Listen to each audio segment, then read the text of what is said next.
You know that thing where you go to a store looking for something specific, not because you need it urgently, but because it's just part of your routine?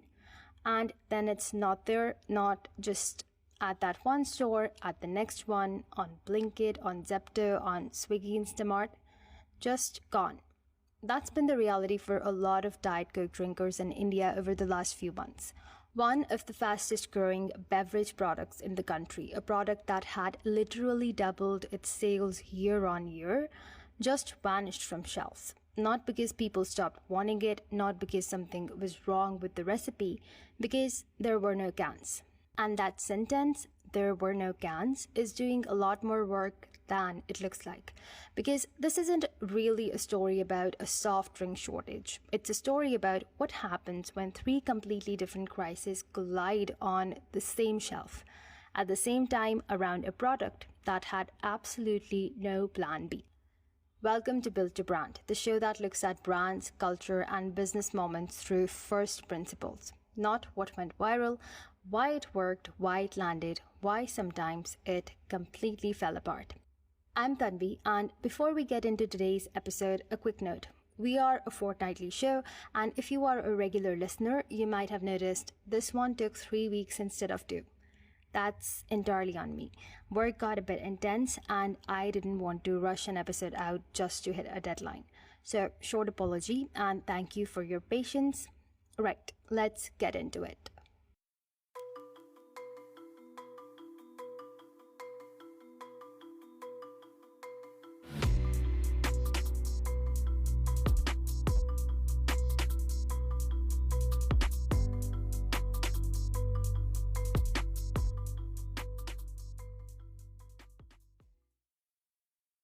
So first, a bit of context. Diet Coke in India is sold almost exclusively in aluminium cans.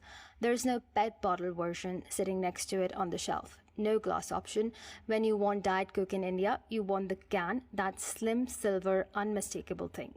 And that wasn't an accident. The can is a part of the brand signal. It's what makes Diet Coke feel premium and urban and, for the lack of a better word, aspirational. The product and the packaging had fused into one thing, which works beautifully until the packaging becomes unavailable.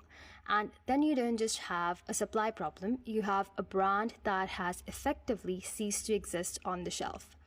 Now, the question is, how did that happen? Let's start with the one that gets the least attention because it's the least dramatic and probably the most instructive. In April 2025, the Indian government brought aluminium beverage cans under mandatory BIS certification. BIS, Bureau of Indian Standards, is India's national quality certification body. A quality control order, or QCO, was issued. From that point on, any aluminium can used for beverages had to meet a defined set of standards before it could be manufactured or imported. The intent behind this is actually reasonable. Standardization, safety, reducing dependence on substandard imported materials. These are legitimate policy goals. But here's the problem. India's two major aluminium can manufacturers, Ball Beverage Packaging and Can Pack India, were already operating at full capacity before the QCO came into effect. They weren't sitting on spare capacity waiting to be unlocked by better standards. They were maxed out. So what the regulation effectively did was add compliance requirements to a system that was already strained without adding any new supply, and the compliance process takes time. Certifications don't happen overnight. While manufacturers worked through that process, supply tightened further. The government has since extended the deadlines. Large manufacturers now have until October 2026, smaller units until early 2027. But extending a deadline doesn't create cans. It just buys time in a system that still doesn't have enough capacity. That's crisis one. A well-intentioned policy change that quietly squeezed supply before anyone had publicly noticed. Now, layer on top of that what happened in West Asia. The Gulf region produces roughly 9% of global aluminium. That's not a trivial share. And the Strait of Hormuz, the narrow waterway between Iran and Oman, is one of the most critical choke points in global trade. When it's disrupted, commodities that depend on Gulf shipping feel it almost immediately. From early 2026, Iran's conflict led to a blockade of the Strait of Hormuz. And then in late March, strikes on Gulf smelters wiped out around 1.6 million tons of aluminium smelting capacity in a single weekend. To put that in perspective, that's not a marginal disruption. That's a significant portion of regional output gone almost overnight. LME aluminium prices, that's the London Metal Exchange where global aluminium is priced, surged by around $430 per ton in under 2 months, up about 14 to 20%. For can manufacturers, this means higher input costs arriving at exactly the moment when physical supply is already short. It's not just that aluminium became scarcer, it became more expensive to source from alternative markets. Imports from the UAE and Sri Lanka were reportedly coming in at a 25 to 30% premium over normal rates. So now you have a domestic system that was already running tight and a global supply shock hitting at the same time. And Diet Coke, sold only in cans, is sitting right in the middle of that collision. Here's the part that makes the story genuinely strange and honestly kind of ironic. Diet Coke wasn't struggling before the shortage. It was thriving. In 2020, zero sugar and low sugar drinks made up about 5% of Coca-Cola India's total volumes.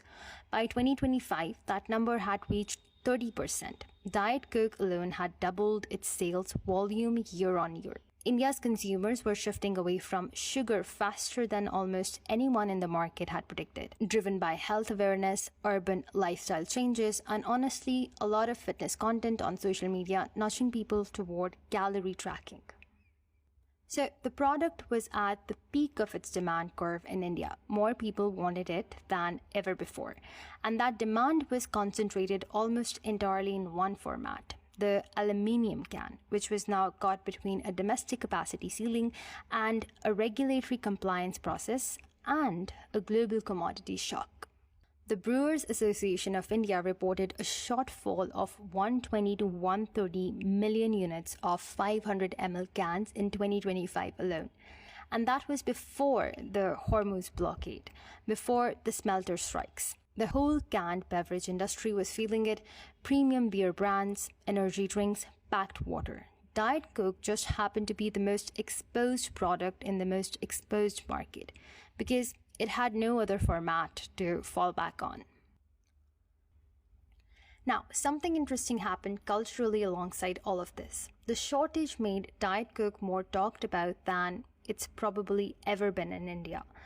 Reddit threads tracking which stores had stock, Instagram posts of sightings, actual sightings, of cans on shelves, bars organizing what were being called Diet Coke parties around the novelty of having it available, people buying in bulk when they found it, which of course made it disappear faster everywhere else.